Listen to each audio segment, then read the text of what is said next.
Well, good morning. Trucker Todd here, and time for another video. This video is a little late. I apologize for that, but we got a lot to talk about. So, I've been getting a lot of comments lately. I felt like we needed to talk about it because I feel like a lot of things that get blamed on Swift, we could say about all trucking companies. So, in this video, I'm going to tell you what I think the real trucking problems are, and specifically I'm going to talk about, truck drivers doing stupid things out here, bad drivers, things like that. So before I do, I want you to give this video a thumbs up, share it on your social media platforms. Look down below, even if you've already subscribed, look down there, make sure you're still subscribed.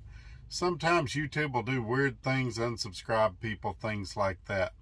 Also, for information about working at Swift, there's going to be a link at the top of the comments. Click that link, or not a link, phone number, a name. Call Michelle. Tell her you've been watching Trucker Todd. Also, if you look in the description, there's a lot of other great information, including where I get my music from you're about to hear, my email, my Instagram, my Facebook. All that kind of information is there. So you definitely want to check out the description. All right, folks, let's not waste any more time. I got a load to deliver, so let's jump into today's video. Here we go. And this is why I do this, why I'm out here, why I keep that hammer down. Flying by these road signs with home on my mind, with these wheels turning round. For my family and for my kids, for this life I want to live. This is why I do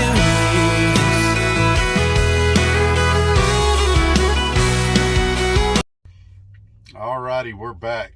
So, I think everyone would agree that the drivers on the road today have got increasingly worse. Even the companies that we would regard as safer companies have their fair share of bad drivers, and I think we could all acknowledge that Swift has some bad drivers along with some really good drivers. So the question is, how did we get here? And also, even the good trucking companies are having trouble retaining drivers. So how did they get there? We're going to talk about it in this video. I think the first thing we probably are to address is the turnover. And I think the turnover happens for a lot of reasons. For one, with all the media access points we have nowadays, companies are always advertising. There's a need for truck drivers at pretty much every company. Honestly, there always has been. I remember in truck driving school in 99 or 96, them telling us, once you have your CDL, you'll never be unemployed. And for the most part, that's been true. You can always find a job truck driving. Now, how good of a job kind of depended on a lot of factors, but a job was always out there if you needed one.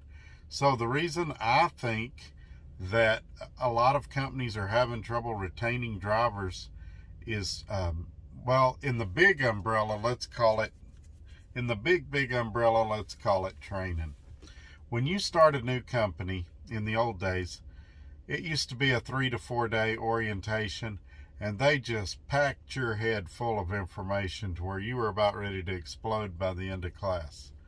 And so a lot of times you didn't remember everything. You probably remembered 60 or 70% of it, and you got out on the road and you had a few questions you had to call in and about, but for the most part you could manage.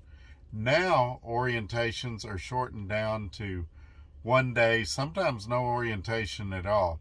And drivers are frustrated, and I think that, along with the normal frustrations of truck driving, wipes a lot of people out. I had a guy, a JB Hunt driver, call me yesterday, and he was asking me how to do status calls for JB Hunt. And I was trying to help him, but I've never worked at JB Hunt. So I was trying to figure it out, and I finally told him, I've never worked at JB Hunt. I'm trying to help you, but maybe you need to contact your point of contact at JB Hunt and get some help. Well, it was his first week there, He didn't know who to call. And I said, well, just call the main number, tell them you're a new guy, and maybe they'll patch you up with somebody that can help you.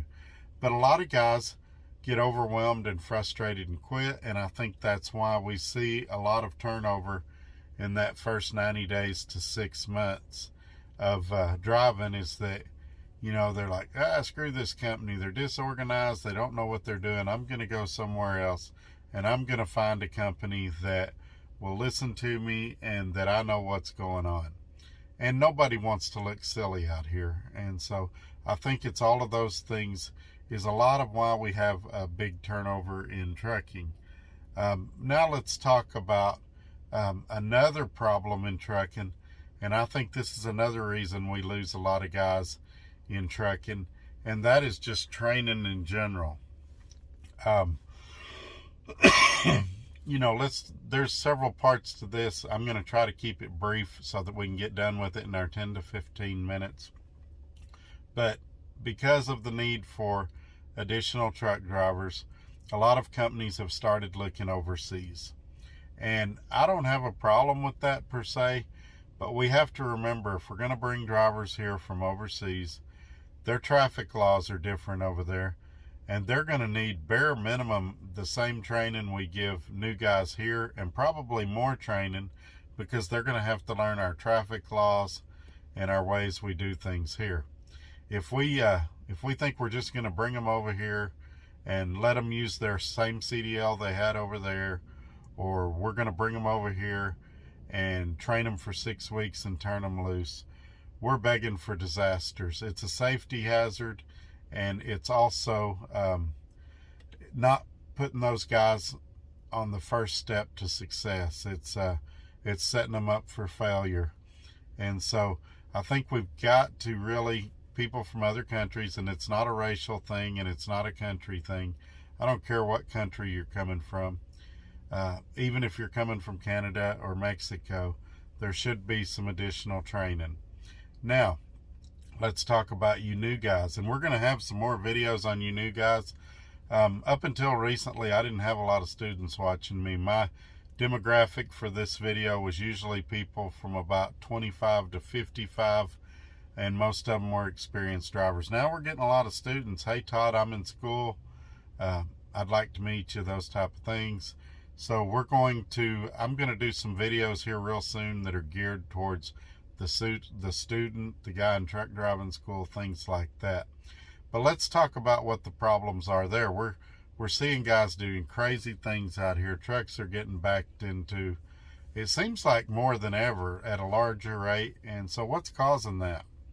Well, I think the real problem here is not the student, it's the teacher.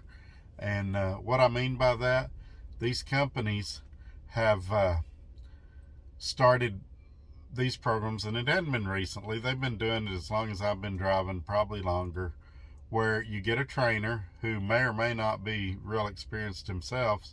I can think of some trucking companies with 3 months experience, you can become a trainer. I promise you didn't want me training you at 3 months experience.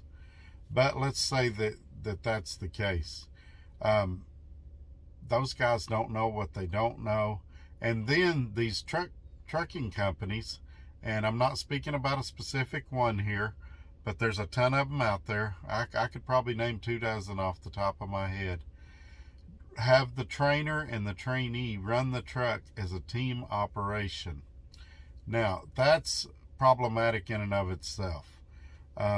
If you're going to train a student, you need to be in the front seat training them. You don't need to be in the back sleeping so that you can drive later that night. And I want you guys to imagine this. I told you in the previous video that in Texas, someone can get their learner's permit at 15 to drive a car. They still have to have someone over the age of, I think, 18 or 21 in the front seat with them, usually a parent. I think there's even a provision in there. There's the 18-year-old can't be, I don't know. Anyway, it's all kinds of regulations about when you can drive. Now, imagine if that parent put that 15-year-old in the seat and said, I'm going to go in the back seat and take a nap while you drive, and then I'll get up later and drive. it's probably not going to go too well.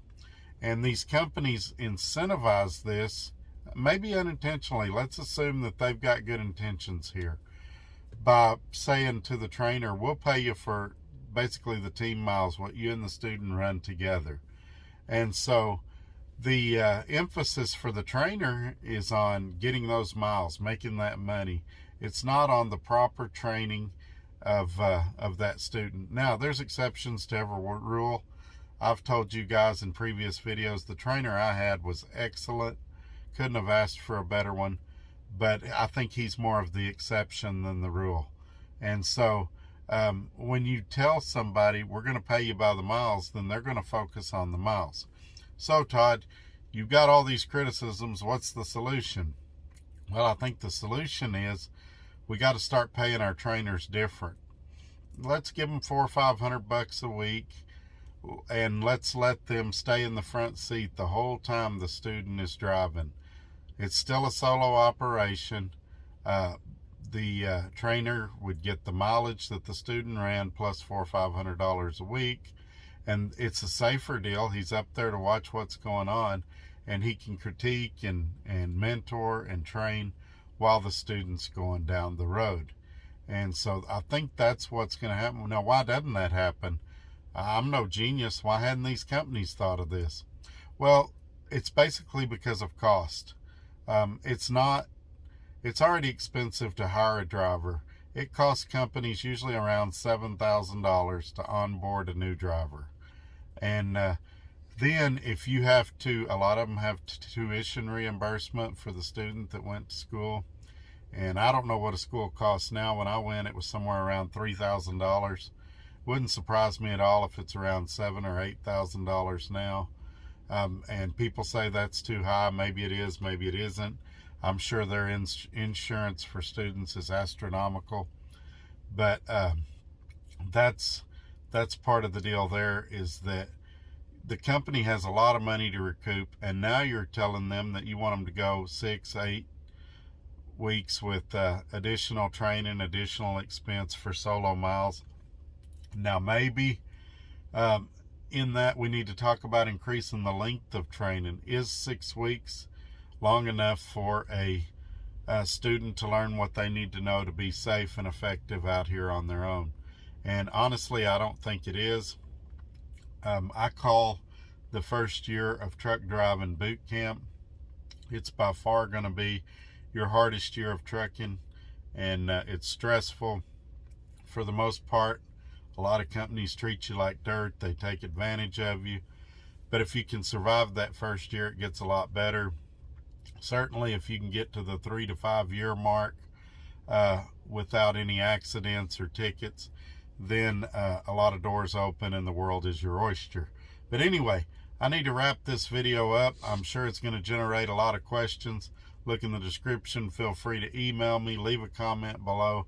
I try to respond to everybody. Sometimes I miss somebody. Sometimes YouTube deletes your comments. So if I don't respond to you within a few hours, feel free to shoot me a different message and word it a little different, and maybe it'll get through their censorship stuff they use. But y'all have a great day. I'm on my way to Dallas. I'll be there later this afternoon. Take care. Have a great weekend. We'll see you Monday. Bye-bye.